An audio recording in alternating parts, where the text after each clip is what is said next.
Magandang umaga po mga kanibla natin dyan, no? Sana naman pong pinagpalang umaga. Ito po ang ating gawain ngayon. Magkakat na naman po tayo ng bakal o tubo para po sa gagawin natin pang frame para sa plywood natin na gagawin yan po yung plywood. Puputol tayo ng mga tubo.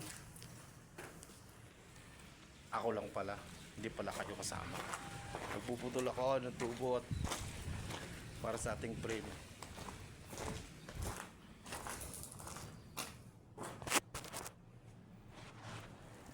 Manood lang muna kayo dyan, ha.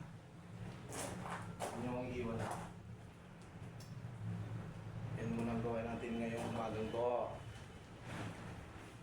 Isang Martes ng umaga sa buhay ni Nibla. Tahimik na naman.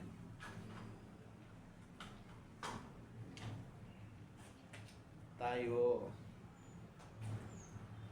First time namin namamang. Sana meron makakita.